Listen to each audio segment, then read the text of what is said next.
আমি আজকে বক মাছ রান্না করছি। সর্ষের তেল দিয়েছি, ওর মধ্যে কালো জিরে ফোড়ন দিয়েছি। এরপরে এই আলু দিলাম, ছোটো ছোটো কেটেছি, সরু সরু করে কাটিনি, যেহেতু গতকালে একটু আলু ছিল তাই ওই ধরনের একবারেই করে নিয়েছি। তাই আজকে একটু ওর সাথে মটরশুঁটি অ্যাড করেছি।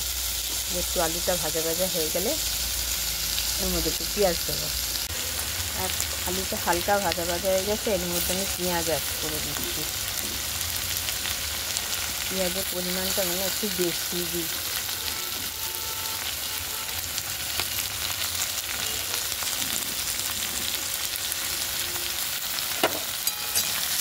পেঁয়াজটা দিয়ে নাড়িয়ে দিয়ে একটু নুন দিলাম,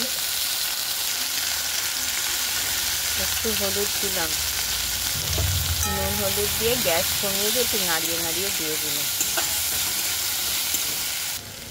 একটু নাড়িয়ে দিলাম, এবার চাপা দিলাম। চাপা দিয়ে এর ওপরে জল, যে গামলাটার মধ্যে আমি রাখবো সেটাতে জল দিলাম, কারণ জলটা যেই গরম হবে সেই গরম জলটাই আমি তরকারিতে দিয়ে দেবো।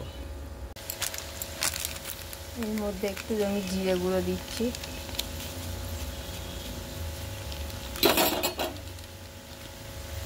জিরে গুঁড়ো, একটু ধনে গুঁড়ো, একটু লাল মশলা দিলাম।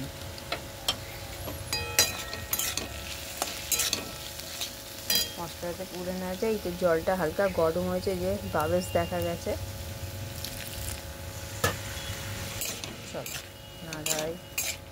আমি তো ভুলে গেছি, এর মধ্যে একটু টমেটো অ্যাড করবো।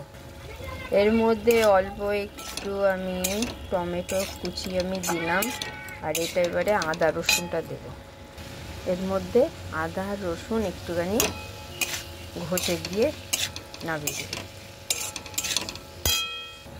এর মধ্যে কাঁচা লঙ্কা দিয়েছি, কিন্তু কাঁচা লঙ্কাটা খুঁজে পাচ্ছি না, গেল কোথায়? ধুর, একটা কাঁচা লঙ্কা ছিল, এটা দিয়ে দিই।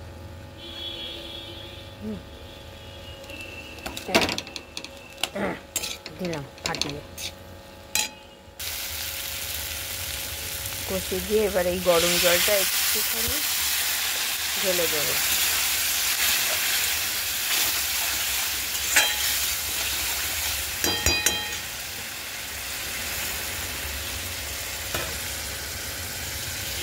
যা আছে দিয়ে দিলাম জল। এইবারে হচ্ছে মাছটা ঢেলে দিলাম।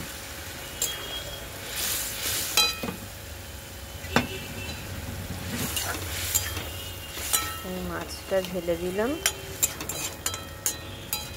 ব্যাস অল্প আছে, এটা ফুটুক। আলু তো অলরেডি সেদ্ধ হয়ে গেছে। আমার রান্না হয়ে গেল, বক মাছ কষা হয়ে গেছে আলু দিয়ে।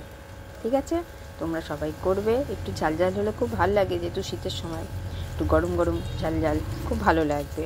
বক মাছের রেসিপি।